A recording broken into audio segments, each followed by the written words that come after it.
In the name of the Father, and of the Son, and of the Holy Spirit. Amen. Let us continue to pray for our brother Christians who suffer so much because of their faith in many countries now. Hail Mary, full of grace, the Lord is with thee. Blessed art thou among women, and blessed is the fruit of thy womb, Jesus. Holy Mary, Mother of God, pray for us sinners, now and the hour of our death. Amen. We receive our wisdom. Pray for us. In the name of the Father, and of the Son, and of the Holy Spirit. Amen. So to that we have a large, big banquet. We have 3 chapters to cover. But I will give you the essential. I think with that you can answer all the questions at the exam, and you can also make the exercises. Okay, chapter 8. Now we study up since the beginning of the academic year. We study simple apprehension. We study what is a concept and how to form a concept. Now if we put together many concepts, for example, apple and sweet. So I have the idea of what is an apple. I have the idea of what is sweet. But to have an idea, it is to have simple apprehension, understanding. Now I can see a relation between apple and sweet. I see that this apple is sweet. So now it's not the same to know what is an apple and what is sweet. I put together, I unite together a predicate and a subject. And that is here is a proposition. A proposition. And when I express a proposition, I make a judgment. I judge. I judge that indeed, this apple is sweet. You know, that is also very important, because if I say indeed this apple is sweet, what is that in my mind? It is true or not? Huh? So if in my mind I see the correspondence between sweetness and this apple, and in the fact that the apple is really sweet, so I am in truth. I am true. What I affirm is true. So what is truth? It is the conformity, adequatio in Latin, equation, equal, adequatio, intellectus of the intellect, of the mind, intellectus of ad rem. Conformity between my intellect and the thing. So my intellect says the thing is sweet, apple is sweet, and in fact, in the reality, res, if in English, reality, the apple is. So when there is a conformity, a correspondence, kind of identity between my mind and what is in the reality, that is true. But there is a difference between proposition and judgment. Well, the judgment is in my mind. The proposition, it is what I express externally. Normally, a proposition should express what I think, what I judge. When I say this apple is sweet, then normally the proposition this apple is sweet corresponds to a real apple and a real sweetness, you know. That is to be in truth. But sometimes I can say this apple is not sweet. So my little sister will not take the apple, and after that I will use it. So sometimes the proposition is not expressing the judgment. Either because of error, I don't have the right word to express, or because also of the will of lying. I want to induce others into error. So the proposition is the expression of the judgment. So, in fact, what I do when I judge, I combine two things, two concepts. Sweetness to apple. I can say this apple is not sweet because I want to eat it. So this apple is not. Here I divide. So to judge is to combine, to unite a predicate to a subject, or to separate them. So affirmation and negation. And the symbol of affirmation in logic is here. And the symbol of negation is the one. Okay? In my time, we use equal like that. But now, they prefer that sign. It's very good. Okay, so when you see that sign, I mean is and is not. So, judging is continual. Every time when we are awake, we are conscious, we have sensation. When we have a sensation, you have a sensation, you are awake. Now, did you only listen to that clapping of hands? You saw it too. You saw, but you went farther. You said that father is clapping to clap. So you know many things. Not only you receive sensation, not only in the sensation you are able to abstract the idea of clapping, but also you make a judgment. I'm sure you judge. What do you think? Why is he doing that? Surprising. Huh? You see, it's strange. No? Huh? Every time we have a sensation, we unconsciously, consciously, we don't formulate that, but our mind is working. I can say we judge as often that we have sensation.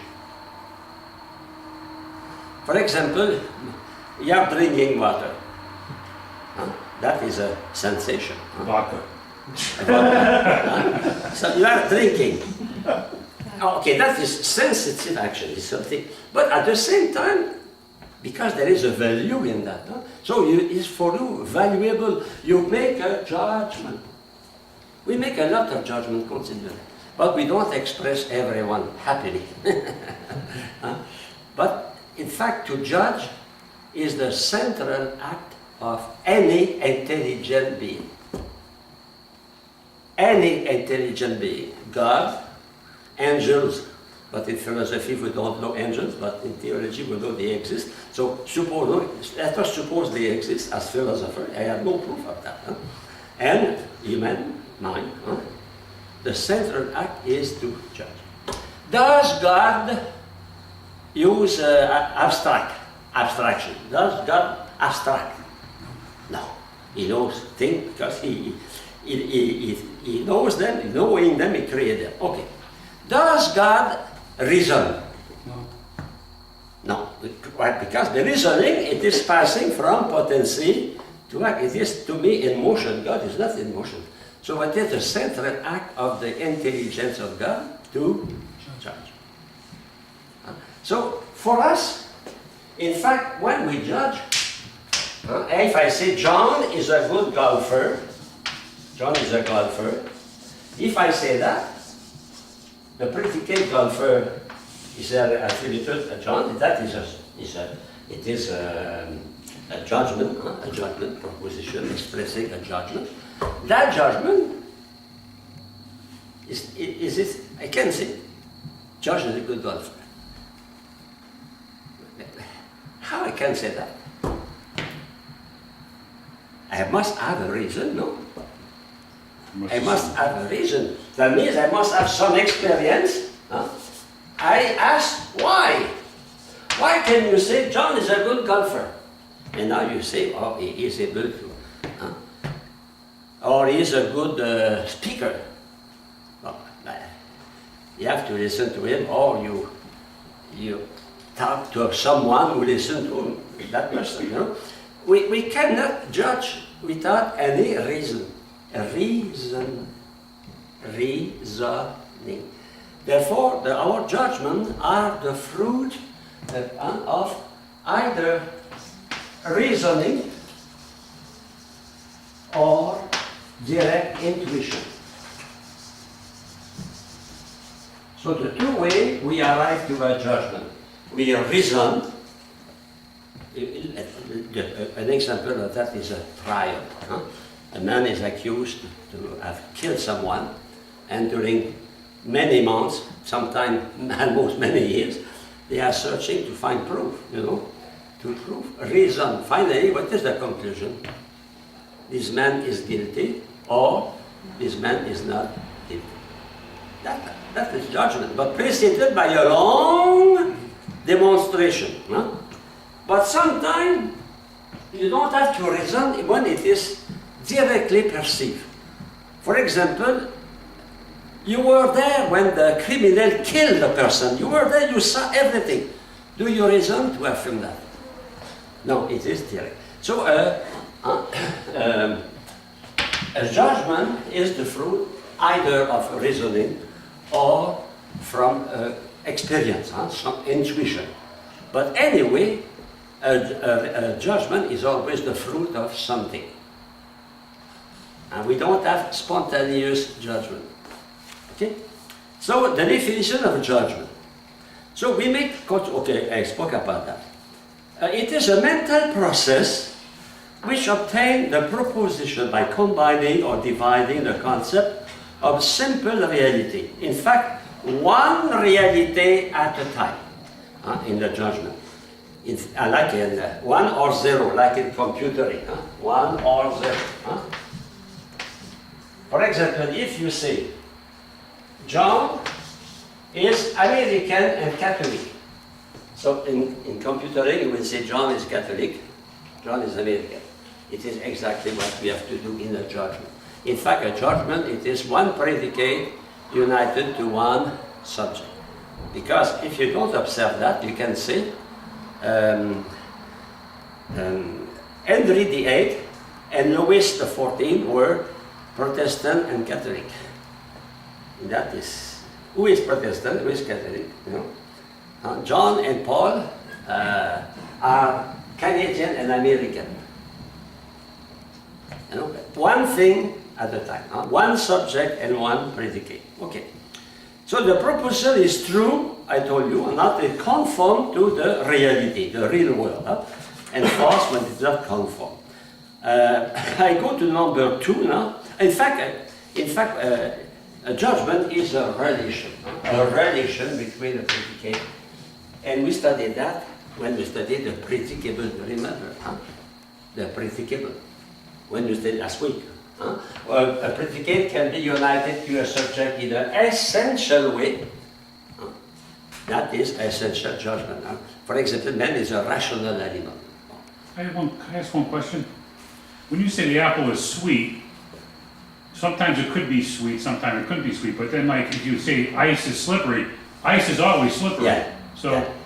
Sweet here is accidental. Okay. Accidental. It's not proper to the apple to be sweet. Some apples are not sweet. Right. Okay.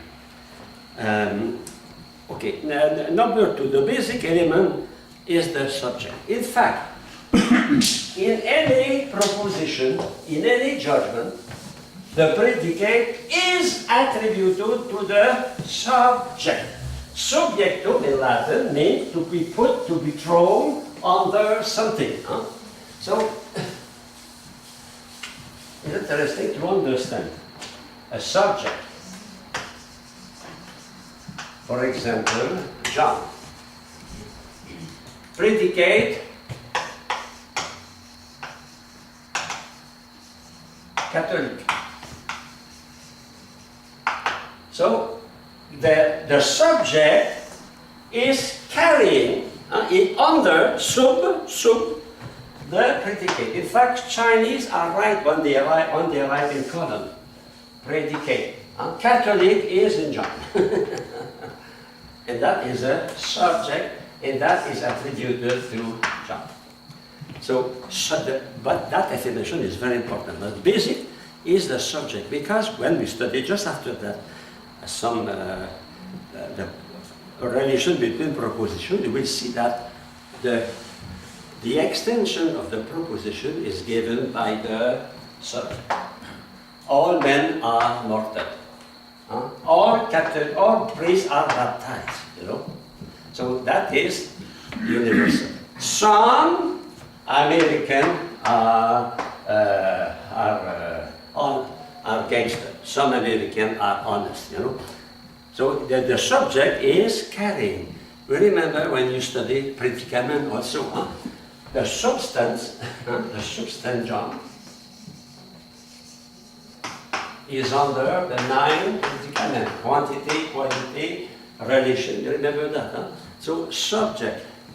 Of course, when you write, we write like that, but logically, we should write in that direction.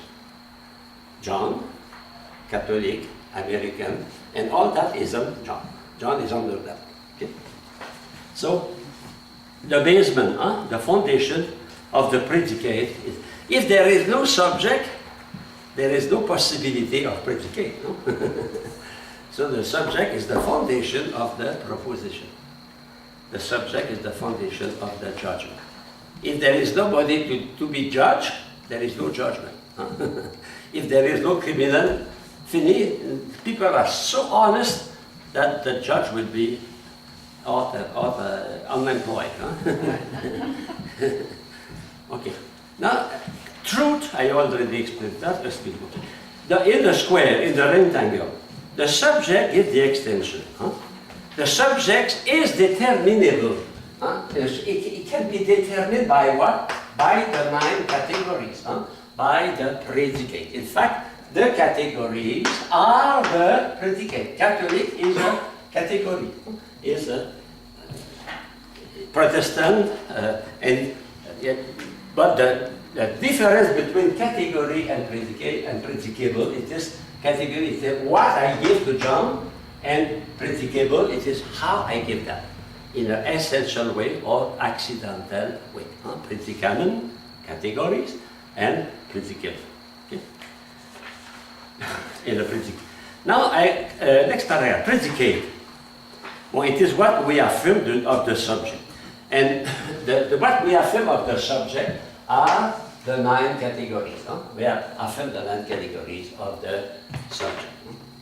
And sometimes we use also substance because we define the subject. For example, John is a man. Man is substantial for John. Okay. Okay.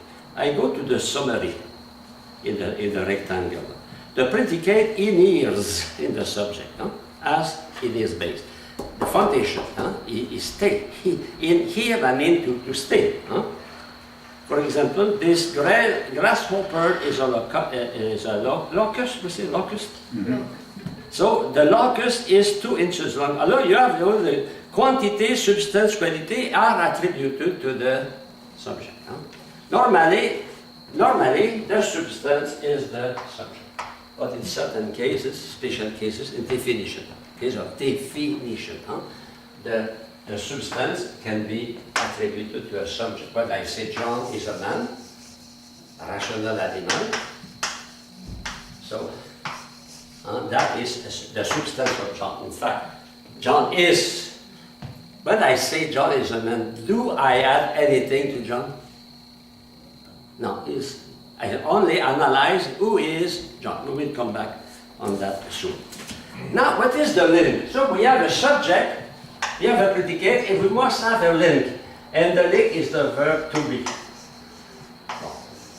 To be can have 2 meanings. First, to be is linked with existence. And that is, when I affirm, for example, this apple is sweet. the concept apple I have is linked with some existence of a thing called apple. The concept of sweetness is it. So that means even in the simple apprehension, there is already some truth. We call that material truth. Huh?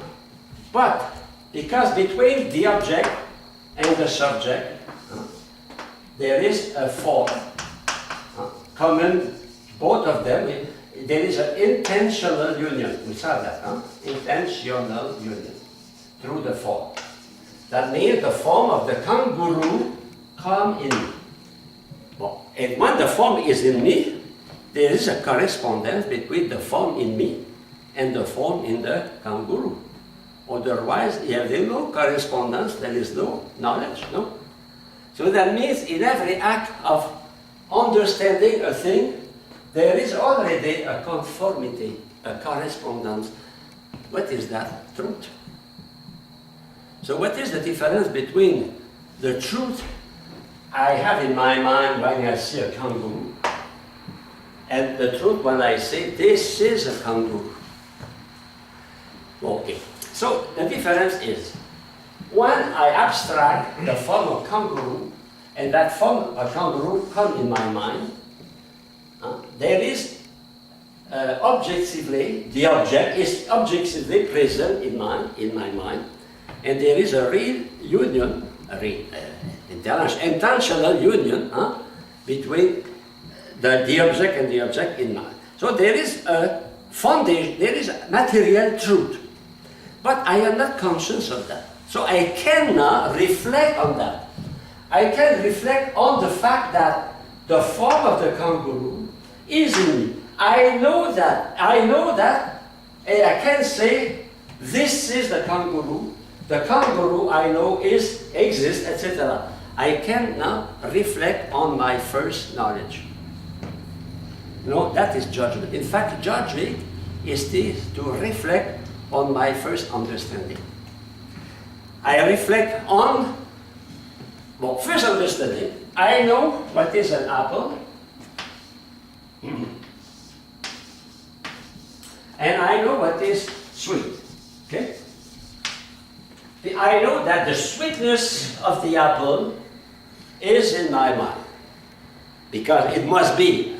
But because there is no possibility for me to know an apple and to know sweetness if I have no communion with the apple and with no communion with the sweetness.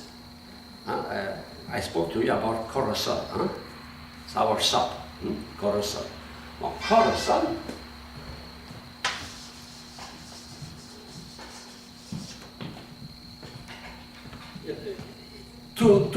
to know a cortisol, to recognize a cortisol, a certain form, definition of the cortisol must enter your mind. And you go to the store,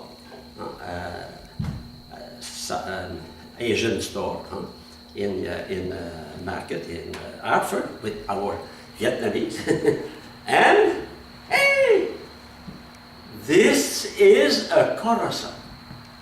What is the difference between when I speak about you about cortisol and when you are in the market, you see, this is a cortisol.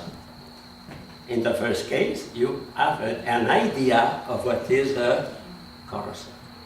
Now you take that idea and you make a link with the fruit that is here. You make a judgment. You judge. That means you see the relation between the concept of cortisol and the thing there, the fruit there. This fruit is a cortisol. That's the difference. We are aware of our awareness. We understand our understanding. In fact, we are on the level of reflection. Reflection. And that is, a child can, for example, you can ask your little grandchild to go to the kitchen and bring a spoon, bring a fork. I need a fork, I need a knife. Is it good? He takes the fork, he brings that to you. He has a concept. He has the concept. But as long as a child is not able to make the difference between the concept he knows and that he knows the concept, he is not reasonable. In fact, we know a child has the age of reason when he can say I. When he can say I, because he can make judgment. He can detach from the first experience of knowledge and go above that. He can see the relation between the concept and the reality. And when he is able to do that, he is in truth. He is true or not. He is true or not. Is this the age? Is the difference between a child who is not able to make to review the knowledge he has, and if something arrives, he cannot identify himself with the thing. In fact, the age of reason, it is when I can become myself. And you remember your children and your grandchildren, the age of 3? No. No, and no, and no. I have a great nephew. My sister said he just finished to pass his crisis during about 3 to 4 months. All they did, no, no, and no, and no, all the time. He often is,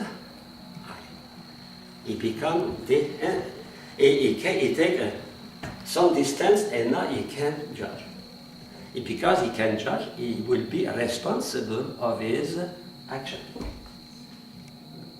Okay? So,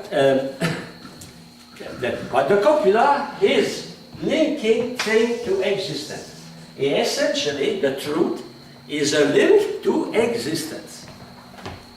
It's the conformity to my mind, to the reality, to the existence. So, for example, I say a cyclops is a man with only one eye in the forehead. Is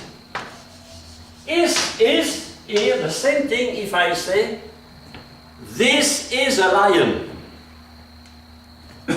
What is the difference between this is a lion, this is a carousel, this is an apple. Oh, this apple is sweet, this man is tall.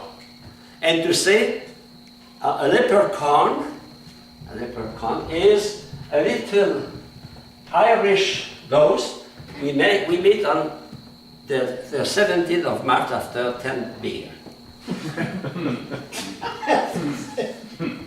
In what case, when you see this apple, you refer to reality. You make a judgment of existence. When you see a cyclops is a man, here, do you refer to existence? You know cyclops does not exist. So what is the meaning of is? In fact, you express the essence of the cyclops. Or if you want, this is a definition. Cyclops, coma, is a man, no. The is here has the same role as a coma, is a definition. The verb to be, in both cases, is a copula, it links. But in the case of a judgment, it links to existence. And that is very important for us because our truth is objective. Those philosophers who deny, like Descartes and many others, deny objectivity, where they can take their truth. Each one is the measure of their truth. If I am the measure of my truth, and you have the measure of your truth, what is the consequence of that? Okay. Voilà, c'est bizarre. The vice of democracy. Because if one has his own opinion, because I am the source, my knowledge is subjective. I start from my mind. I think, Descartes, I think. No. St. Thomas, Aristotle, they start, I am. This is. They start from existence, and truth is related to existence. That means our knowledge is objective, and the consequence of that, when we study ethics, it is easy for us to accept that there is a natural law outside of our mind. We don't make the natural law, it's there before. We discover it, but we don't make it. So we have to obey that natural law. So copula, to be. In fact, there is only one verb, and the verb to be. To be or not to be, that's the question. In fact, all the other verbs are action or passion. If you say I sing, it is I exist as singing. If you say I write, I exist as writing. In fact, in English, we have progressive form. In the progressive form is very, very good to express that. That does not exist in other languages, but in English we have that. So another role also of the verb to be is to make a link between the subject and the predicate and the subject, a link that makes the subject in the relation with existence and the predicate in the relation with existence. Another thing also is to give time. It is time bearing. It indicates it is the past or the present. Can a judgment be in the future? No, because it's not a fact. The future is only object of conjecture, conjecture or opinion. And the poles are very weak. Look at what happened 4 days ago, 5 days ago in Scotland. They preview that it will be at almost the same, and finally 10% different. The same in Quebec, the last election. The party that was supposed to be completely crushed, disappeared, it was the victories. So, but the future cannot be object of truth, except one thing: I will die. Okay. Attention. For more clarity, it is sometimes necessary to change the predicate from the non-copula to the copula form. For example, the farmer feeds his cows. The farmer is one who feeds his cows.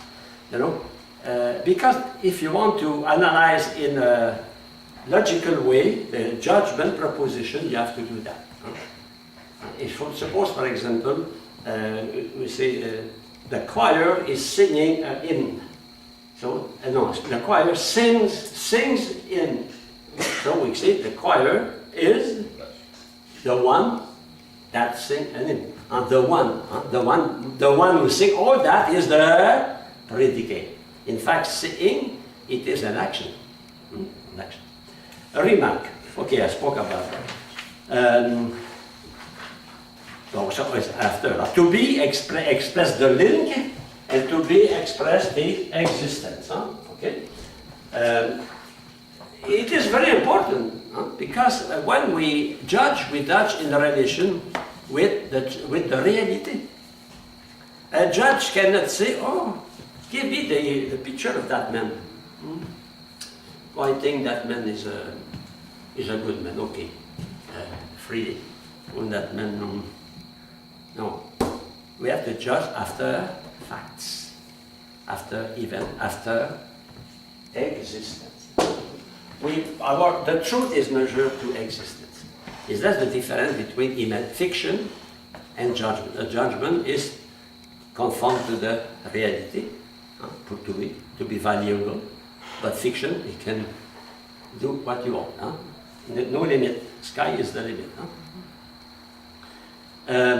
In fact, in our judgment, every time we judge, implicitly we refer to the existence of the subject and also to the existence of the predicate in the subject. And that is the foundation of truth. So you see, truth and judgment are inseparable. Truth is not in the simple apprehension formally. Formally, truth is in the judgment, the central act of any intelligence. So we can affirm or we can deny. When we affirm, what do? We unite, and when we deny, we separate, we exclude. In fact, negation is exclusion. Huh? If I say Paul is not an American. If you say that, then you have all the group of Americans here, and Paul is outside of that. You know? Negation is exclusion. If you say Paul is an American, Paul is inside the group we call American. He is here. Huh? Okay. So it is a total separation or a partial separation. We will say that soon. No? For example, not every elephant is dangerous. So some are not. So a part of the elephant are outside of the dangerous elephant. Attention, okay, I explained that. No man is a saint means not a single man is a saint. But be careful, not every man is a saint. It will mean only a partial exclusion. I read that. All men, all Americans are not saints, except the future deacons, of course.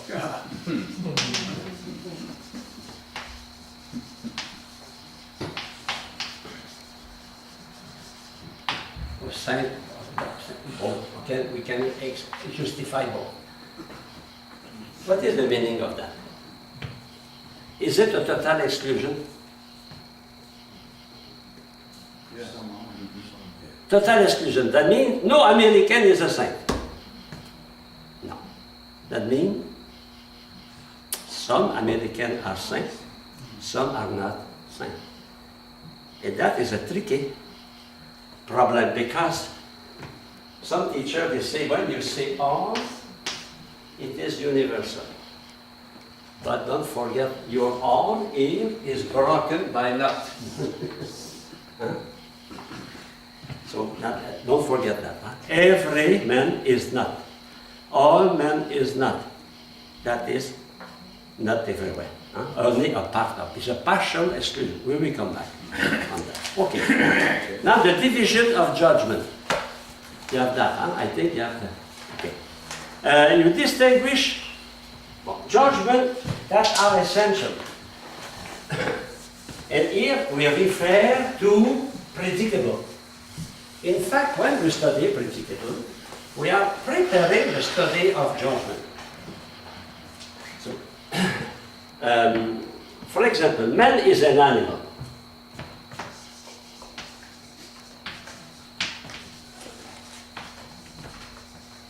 But when you write that here, the predicate animal is attributed to man as something essential. You remember that? Yeah. Mm-hmm. That because of that, that judgment is essential, per se or essential. So we have some judgment which are essential. And you remember we have three kinds of essential judgment. Judgment when we express the genus, when we express the specific difference, and when we express the species. Huh? Man is an animal, man is rational, man is a rational animal. Okay? That is essential. It is so true that, what can you write? Man is a rational animal.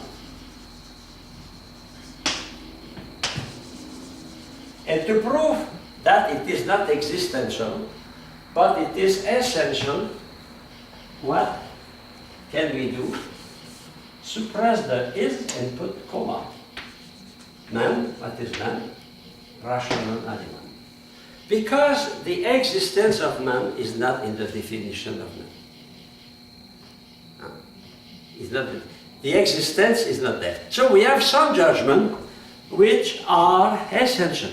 And they are a priori. That means we know those things Not from experience, but through analyze. We analyze this. We call that analytic judgment.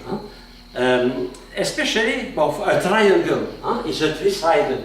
How we know that? Through the analysis of what is a triangle, you know. Okay? When you speak about God, God is good. Do you add something to God? When you say God is good, do you add something to God? Okay, God, you know, if you say man is good, do you add something to man? Man is merciful, do you add something to man? Yes. Because it's not necessary in the nature of man, essence of man, to be good, of course metaphysically existing, but to be kind, to be merciful. But it is the essence of God to be good. So when I affirm a proposition about God, it is an essential judgment. It is an analytic judgment. That means I add nothing to God, I add nothing to man, I only analyze, analytic judgment. I analyze what is man. I analyze God, and God I discover goodness, merciful, power, etc. All the attributes of God are one with God, and when we study the attributes of God, we add nothing to God. He is perfect, He is complete. Okay? That is analytic judgment. It is a priori, without experimentation, only using my reason, or if you want, by deduction. You can add that, deduction. Now, we have also judgment which are accidental. They are known by accidents. They are based on facts. If I say, for example, John is a good golfer, that is a fact. It's based on fact. It's not essential to John to be a golfer, you know. It's not essential to Francis to be Pope. It is an accident, yes. And a good accident. Is it essential we exist? No. So that is a posteriori. And when I say man is able to laugh, or I say Paul is an American, or I say Francis is the Pope of... When I say that, I unite to the subject something which is not in the essence of the subject. If I say Carol Washiwa was Pope. Is it in the nature of Carol Washiwa to be Pope? No. It is something added. It is scientific judgment. It is a posteriori, after a fact, after an experience. Okay? In fact, we will come on that in the future. Only a remark here. Man is mortal. In fact, mortal is a property to... It's not the essence of animal to die. But it is proper to animal because we are animal, we die. You know? So that is a property, but a property not flowing from the rationality, but flowing from the animality. Because we are property also coming from our animality. Okay? Well, I go now to B, the characteristic of the proposition.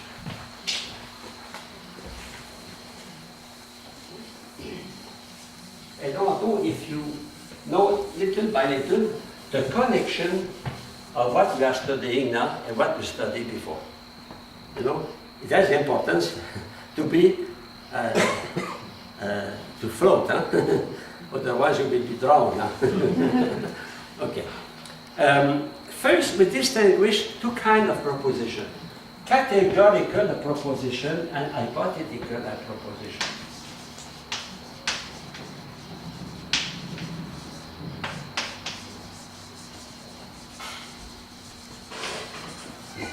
Categorical, category, we affirm a fact. It is a fact. Or declarative sentence, we affirm. We assert or we deny. We affirm or we deny. That is categorical. It is what we are studying now. Categorical. But there is another kind of proposition we will study next week. Yeah, hypothetical proposition. That means there is a condition. For example, when you were young, your mother said, if you eat your soup, and only if you eat your soup, you will have dessert. The dessert is very good, but eat your soup first. That is hypothetical. If you work, you will succeed. Hypothetical. If, then, that is hypothetical. But here we don't speak about that. We speak about category. In fact, hypothetical is hypothetical definition, proposition, really a judgment? No. A judgment is based on facts, on reality. A hypothetical is only hypothetical. It's not totally established. As long as the hypothetical proposition is not confirmed as a fact, that means does not become a categorical syllogism, a proposition, and that proposition cannot be true, cannot be false. We only opinion. It's possible, we don't know. Okay. So, in fact, what is the mode in grammar, in the verb which express the categorical proposition is the indicative, and present of the indicative. I am, I was, okay? The characteristic, first, actual. What is more actual? In fact, come from fact, not a hypothesis. Secondly, simple proposition with only one subject and one predicate. Henry VIII and Louis XIV were Catholic and Protestant is not good. You have to say Henry VIII was Protestant.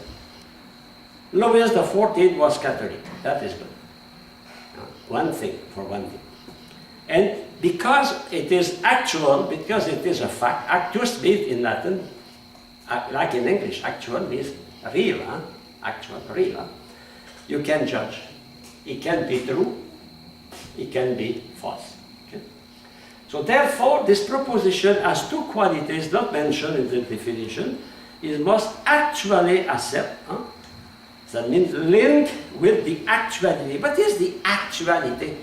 It is the reality. When we say that, the actuality is the, what is in act? What is the meaning of to be in act? That means to exist.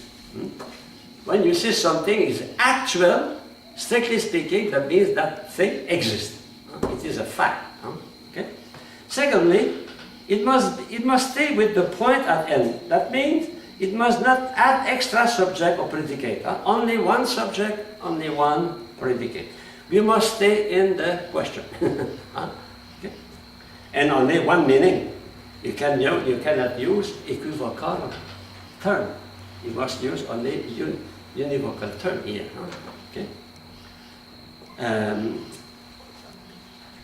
If our proposition is not based on actuality, that proposition cannot be true, cannot be false, it can be only probable.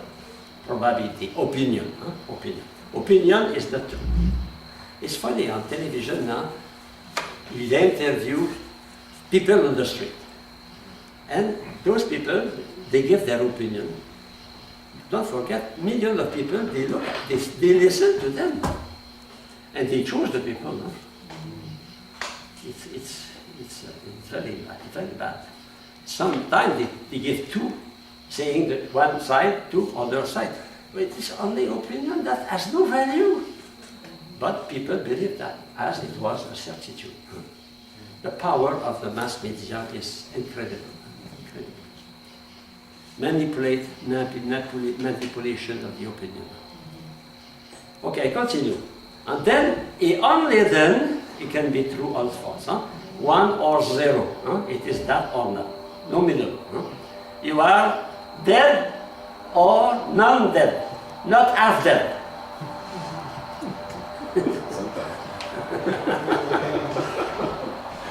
Okay. So, therefore, the proposition can be defined. Here we have the definition of the proposition. A complex statement. Why complex? Because there is a subject, a copula, and a predicate. A complex. With judge true or false. If conforms or does not to conform to the reality. That is the very good definition. You have all the elements here of the proposition already explained to you. So, and because judgment signifies existence, it always involves truth or falsity. Okay? In fact, judging is essentially make a link with reality. If there is no link with reality, it is a dream, it is a fiction, it is opinion. The link with the reality, that is truth. Because of that, our human mind is essentially, objectively, objective. And that here we oppose Descartes. We oppose idealist. Because for idealists, we don't depend on the object. We depend on the object. The truth is not the truth of my mind to the thing. Yes, the conformity of my mind to the thing is not the thing to my mind. I am not the author, the source of truth. I don't put in thing the truth. Kant, he said we put in thing the form a priori of space and time. We put, a scientist put in the matter his genius. But we put that, why? Because he discovered that from the matter, you know. Of course, a scientist is putting his mind in the matter. A sculptor is putting his mind in the matter. But he does that before his study, he discovered the thing, the subject, the form comes from the matter, you know. Today we fly, no? We fly, plane. Is it coming from the mind of man? Yes. But not only. Observation of the bird. Exactly. From the object we call birds. And for millions of years, maybe 3 million of years, when man exists on Earth, we saw birds, and man maybe dreamt too. And finally, now he is able, from the knowledge of an object. And when man is not conformed to the law of nature, what happens? That he gets down, he crashes. Okay. Bon. Now, the actual affirmation of denial, I already explained that. It is an actual affirmation. It's not a supposition, hypothesis. It's not an opinion, probability. So, it is different from other way of writing, of talking, of expressing. We call phrase, for example, or clause, or non-declarative sentence, or phrase. A word, for example, a large red tomato. That is a phrase. We put many words together. A clause, the relative proposition. The man who you see.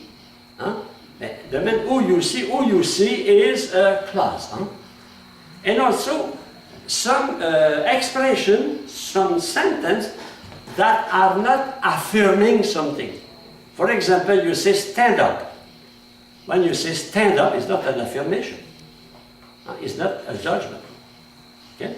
And it is so true that the person can say, no, I don't stand up, I stay. I continue to sit down. Okay? Interrogative sentence. Exclamatory sentence. Thanks be to God. Those, a prayer is not a judgment. An exclamation is not a judgment. It is a prayer and a supplication. It is a wish. A wish is not. I wish you would be in good health at Christmas. I want to meet you. But it's a wish. It's not a. So, that's different. No exclamatory, no interrogative. no explanative proposition. Next paragraph, the mode. Well, here we spoke about that. Huh? In fact, the mode, it is the way we express something using, we call the subjunctive. Huh? The subjunctive, what is the difference in English, like in French, in Latin, between the indicative, mode, indicative, and subjunctive. Indicative is a fact. Subjunctive, it is a wish, it is a possibility. It is possible that you come. It is possible he be a millionaire. It is possible he become bishop. You know, it's possible. It is probable. No? All those things, necessary, contingency, etc. Well, I will not insist on that. Now, simple proposition. Only one predicate for one subject. I wrote. So what is the rule?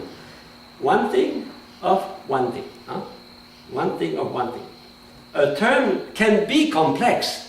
For example, I can say a jack of all trade. I can say, you know, the shake hand, shake hand. But it is only one reality. So the term can have many words, but what is important is not the number of terms, it is the content, the expression of that. Okay? So, in addition, that is important, all essentially related attributes of one reality are counted as one, because these attributes are all inseparable qualities of the one thing. What is that? Inseparable accidents we use in the definition. Remember, in the definition we use many concepts. All those are in one reality. If I define what is a beaver, I am not an animal, I don't have a carnivore, no. I have all that in one. That we say here. In fact, it is inseparable accident. For example, the human being is a rational animal. We have only one subject, human being, and one predicate, rational animal. Here we cannot say like Louis XIV and Henry VIII are Catholic and Protestant. It's not the same. Okay?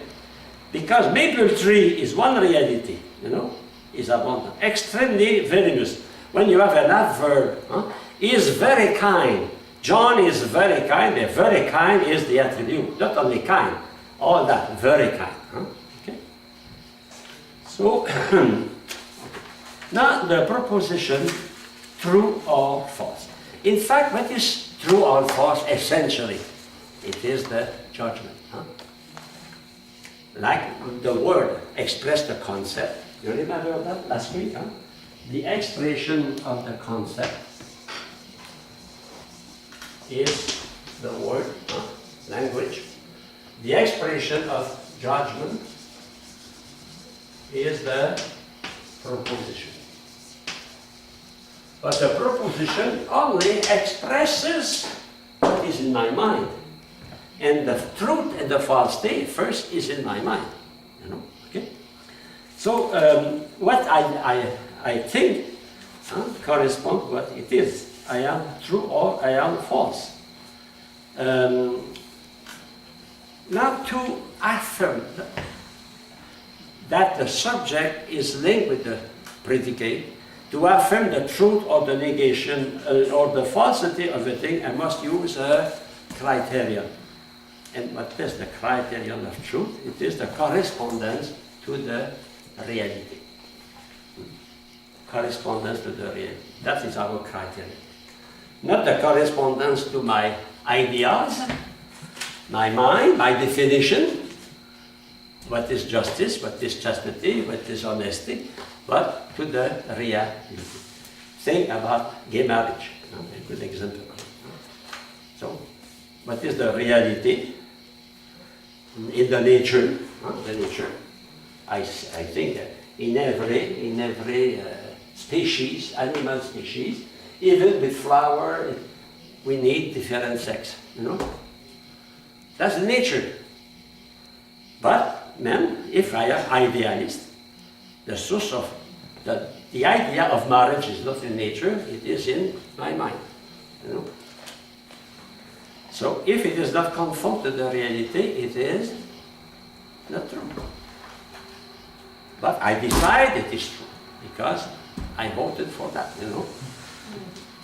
In fact, the big problem of living in society, like we are in society, supposed to be democratic, it is based on subjectivity. Subjectivity. So more and more, the opinion has importance, and less on the foundation of ethics, of nature, etc., has importance. And that is very dangerous, because there is no limit to my interpretation, my fantasy. Huh? Fantasy. Now, you know, we reproach Hitler, we condemn Hitler because he killed the old people who were too expensive to the state. Now we are voting laws at 55, now you can kill anyone you want to die, you know, even without their permission. You know? So the truth is conformity, correspondence. But of course, if you discuss with another student in another university, truth is not that. It is what I think, correct. The Protestantism is subjectivism. No? Protestantism is, you know, there is a link between capitalism and Protestantism, no? And nominalism. They go together. It is the free interpretation of the Bible. Each one has his own interpretation. And when I am not happy, I create a new church. Recently on AWTN, a former pastor converted to Catholicism. He changed church, he created his own church. And he was not happy, he went to another, you know. Subjectivity. And the consequence of that in politics is what the situation we have. Babel Tower. So truth exists when there is a quotient, a quotient. I was ready. But I want to say something here about truth. What the truth we see here is we call logical truth. Logical. That is the truth in my mind. And the subject, my mind, what I have in my mind corresponds to what is the reality. I see a kangaroo, the kangaroo I have in my mind corresponds to a real kangaroo. That is logical.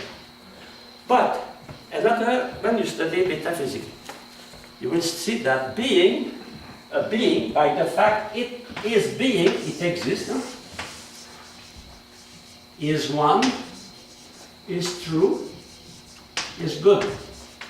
No, we see that in January, metaphysics. It's true because it is known, either by the one who did that or by those who will know it, that being is good, etc.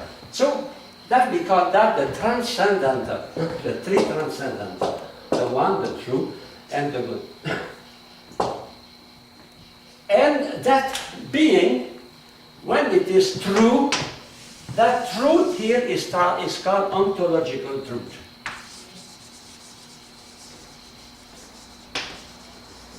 That means it is the conformity of the rise, the thing, to the idea of the thing, to the notion of the thing. I give you an example.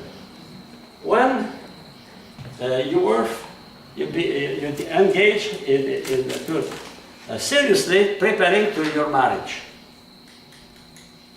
I suppose you thought to buy a ring. No?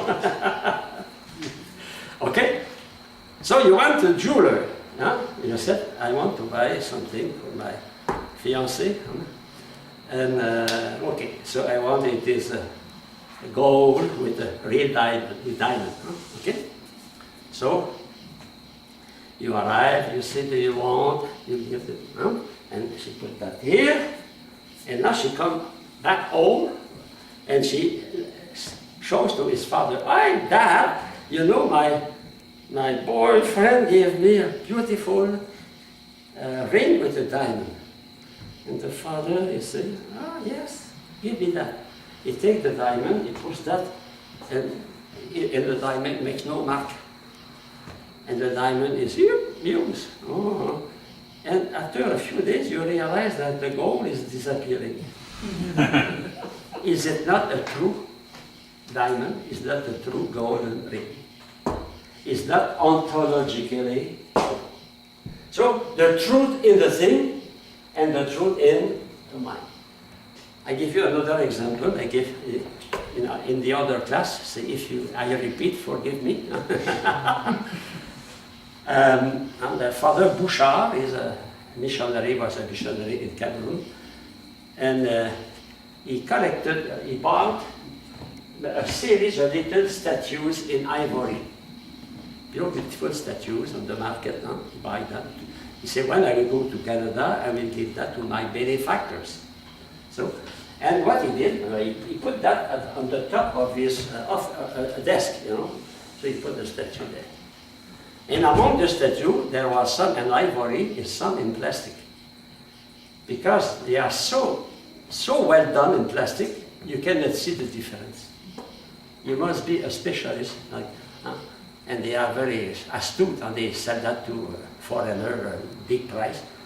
If ever you go to Africa, you want to check if it is valuable, take a match, put the match under the ivory. If the ivory melts, it is plastic. If the ivory becomes black, that is real ivory. So what happened? Father Bouchard forgot to close his door, and his good dog entered. And the good dog does not know the logical truth, but he knows the ontological truth. He can make the difference between a real bone and a plastic bone.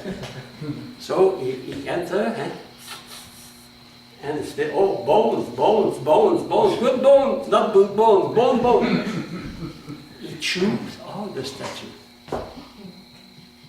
like a bone, but he did not touch the plastic. So when father came back, he saw the beautiful statues, only the plastic. Ontologically true. That God, the dog was able to distinguish because they are bone. Don't forget, it is bone. Ivory is bone. Okay? So if you have ivory in your arm, be careful if you have a dog. It will be expensive for you. Okay. So in logical conformity of my mind to the reality, ontological conformity of the thing to the idea of a thing. A real goal, Archimedes, real goal. Now another in page 38, 58. There is no truth in simple apprehension, no formal truth. There is a kind of truth we call material truth. But formally, truth is in the judgment. In the judgment. Okay. Simple apprehension are always true. My senses give me what they receive. Okay. But accidentally, the act of simple apprehension can lead to falsity or error. And what leads me to falsity? It is imagination. My imagination and my prejudices, in fact, my emotion. So I can be induced into error. My judgment can be falsified, can become erroneous because of my imagination or because of my emotion. It is produces it is emotion, my heart. Okay? Truth and falsity are property of combination of this concept in the act of judgment. Okay? In fact, the concept in itself of cat, the concept of cyclops, the concept of unicorn, the concept of leprechaun are not true, are not false. A dog is a dog. But if I put in the definition of dog the existence of dog as essence, that is false, because it does not conform to the reality. Okay? And after that, you have something here. You have to make a correction. I don't know if it is on your paper.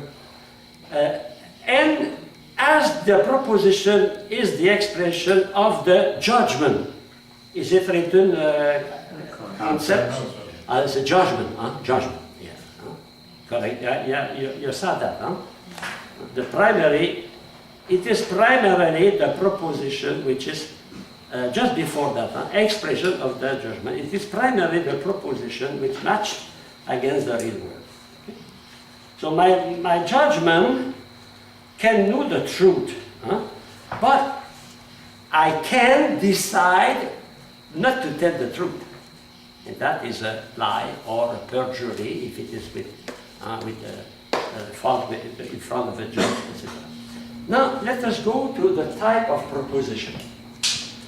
But when you have a proposition, you can distinguish two dimensions in every proposition. You have the subject, and we saw that the subject gives the extension to the proposition. So we have a subject, and the subject indicates the quantity of the proposition. All men, every man, some men, some seminarian, some deacon, etc. Okay? And we have the form. So we have the matter. The matter is the quantity. And we have the form, which is the quality of the proposition. What is the quality of the proposition? Is to be affirmative or negative. So we have two factors. We have a quantity, and that quantity is expressed by the subject. Because the subject is the foundation of the proposition. But the proposition can be affirmative, it can be negative. And to be affirmative or negative, it is what we call the quality of the proposition. Okay? So the main verb, copula, determine the quality. Every bird is an animal. No cat is vegetarian, etc. Important remark. A negative subject or a negative predicate does not indicate a negation. I can say, for example, non-mortal being, non-mortal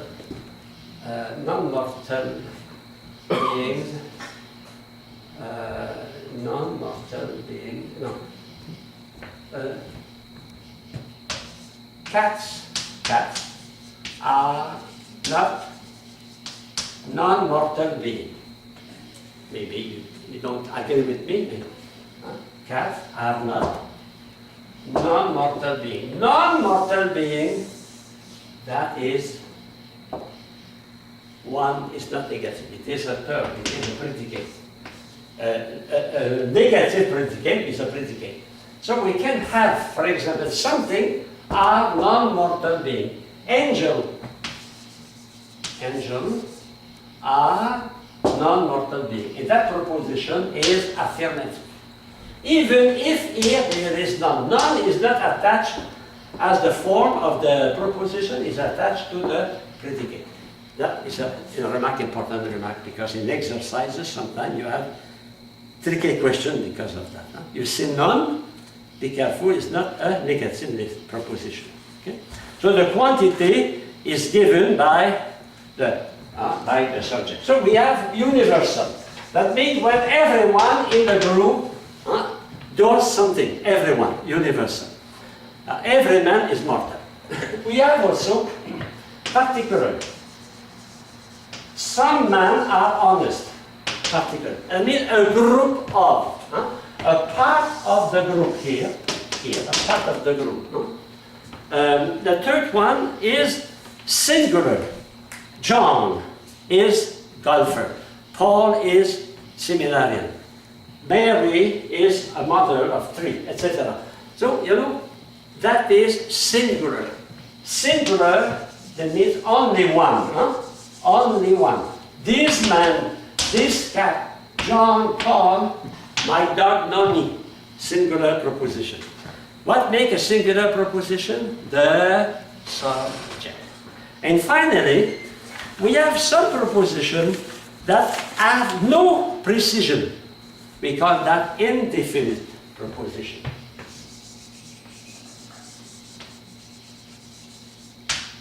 I will finish by an example. After that, I'll continue after. Maybe you remember the opera La Donna è mobile. You listen to that, you know that, huh? Do you know what is the meaning of that? Happily, it's better. The name? Women, Madonna is the the woman. women is The woman is Madonna. fickle, fickle, changing, you know? Changing. It's not true. Why? Because it's not the essence of the woman. But it can be. If I say man is intelligent, it is the essence. Okay, so la donna est mobile, it's time now to move. Take a rest and we come back.